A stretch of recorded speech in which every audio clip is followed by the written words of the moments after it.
This week on Inside Boulder News, the city honors a park activist and community leader, council approves 2014 spending plan, University Hill business owners weigh in on proposed land use changes, and OSMP reaffirms its commitment to reopening flood-damaged trails and climbing areas.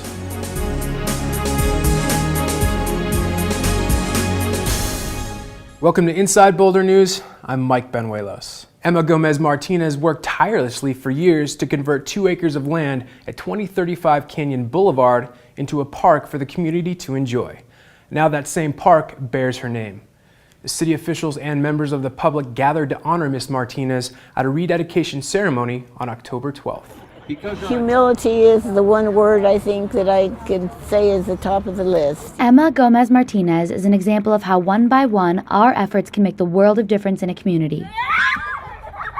That's why the city of Boulder decided to rename and dedicate Canyon Park in her honor. But for Emma, it isn't just any park. My family and I lived across the street since the 1950s, and we were here when it was Kwanzaa for the students, and it was right after the war. Emma said the park was used as a playground for the kids in the neighborhood, but once the students no longer needed it, other businesses came in and tried taking over the land. Over the many years, I would keep fighting everyone so they wouldn't sell it, or at least keep it for the children in the neighborhood, and we did.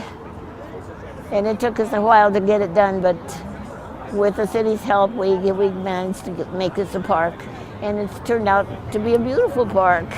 Her efforts to improve life for the minority population and youth in Boulder are still impacting the community today. Well, I think the fact that people are here today represents not only their faith in what can happen when one person puts their mind to it and becomes active in a community, but I think it also speaks to the fact that it is still loved by the community, and we see so many people that have turned out to support and recognize those efforts, and those efforts continue today, obviously. That's what we need the most, is education for the children, and to find out and get involved in the community. In addition to her contribution in establishing the park, Ms. Martinez also served on numerous boards and commissions for the city and Boulder County. City Council approved the city manager's recommended 2014 budget on Tuesday after directing staff to reallocate a total of about $165,000. Council's direction will not change the budget's bottom line, but funds will be shifted to support human services and increase the hours for a proposed North Boulder Library Station from 20 hours to 40 hours a week. The overall operating budget is $296.5 million. Priorities include addressing police and fire staffing needs, as well as the purchase of safety equipment, the creation of a North Boulder Library Station, and increasing the city's operating reserves for emergencies. The budget represents a 5.8% increase as compared to 2013. Proposed changes to land use and zoning related to liquor establishments near the CU campus led to a lively discussion at council this week. Inside Boulder News spoke with City Planner Carl Geiler about the possible changes and the reasons behind them. City of Boulder actually has pretty comprehensive regulations for those establishments, and it's not a process that's broken. The City of Boulder basically couples restaurants, taverns, and brew pubs together. It regulates them uniformly. We found that in other jurisdictions that's not necessarily the case. They have more broad definitions for such establishments. We felt that it would be an improvement to the code to just write up new definitions for different types of hospitality establishments. So we linked land use definitions to liquor license types. So zoning can't regulate the pouring of alcohol specifically, but we can link it to liquor license types to anticipate impacts. We have minimum food percentages proposed for neighborhood pub or bistro, so there's a 40% food requirement. A standard restaurant would be a 50% food requirement. So we've gotten these ideas from other communities, particularly in California and Tempe, Arizona, link to food percentages to kind of differentiate between the uses. And we took it to planning board. They agreed with that. They felt that emphasizing food was a good idea. While council heard from some residents who support the new land use regulations, several business owners expressed concerns that the changes would deter future economic development on the Hill. A little more than a month after the floods, volunteers are helping OSMP bring its heavily damaged trail system back online. With the completion of a project on October 19th, more than half of the system will be reopened. By the end of the year, the department expects to have reopened about 80% of the system. As restoration efforts continue, providing increased access for all users is a priority.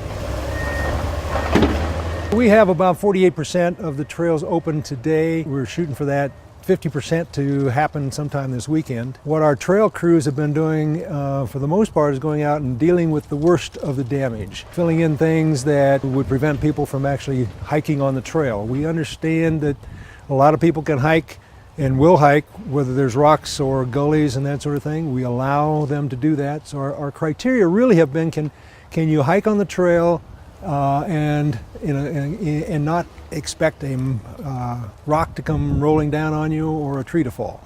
If it meets those criteria, then we want to open them. Now, we've had to keep some of them closed, some trails closed, because we quite honestly don't have access. There are some trails up off of Flagstaff, and we're cooperating with the county where they just want the residents up, going on Flagstaff Road. A trail project takes a lot of time to design correctly. It's got to fit in the not only within that trail, but it also has to fit within the environment. And we have some huge landslides that it's not just a matter of going out and scratching in another trail. We may have to put in a bridge there, and that, quite honestly, is probably not a volunteer project. We've had 15 or 16 projects to date, used almost 300 volunteers, about 1,300 volunteer hours to date. OSMP is also partnering with climbing and rescue organizations to assess damage in the areas that are popular to climbers. To help the public learn more about OSMP's flooding recovery efforts, the department will host an open house on Monday, October 21st. A complete list of closures for OSMP is available on the department's website. Residents and landlords in both the city and county are also in the process of flood repair work, and for many, the process can be confusing. Energy Smart advisors are helping to provide guidance to all home and property owners to ensure the repair work is done safely, affordably, and with energy efficiency in mind. With the flood side of things, I mean, it's definitely furnaces and water heaters, which were usually located in crawl spaces or basements, which got flooded. And then, without heat to your home, that's definitely a high priority this time of year. I'd say, aside from flood-related issues, insulation is a lot of what we deal with. Usually that's the most bang for your buck, but that's kind of taken a backseat to helping people with mechanical equipment. Anytime somebody comes to the program looking for help with any type of efficiency upgrade, we have a pool of contractors that we manage that do really quality work. We can help put you in touch, we can help collect bids, we'll help you compare those estimates, and we'll let you know exactly what they would qualify for in the way of rebates. And then if you do end up doing work, whether or not it's with one of our contractors, we're going to work with you to the very end to make sure that you get all the rebates that you qualify for. Energy Smart is available to all homes and businesses in Boulder County. Contact an advisor to see if you qualify. Thanks for watching Inside Boulder News. Stay in touch with us on Facebook and Twitter by submitting news tips and questions. You can also sign up to receive video updates right in your inbox. Just go to boulderchannel8.com and click on subscribe.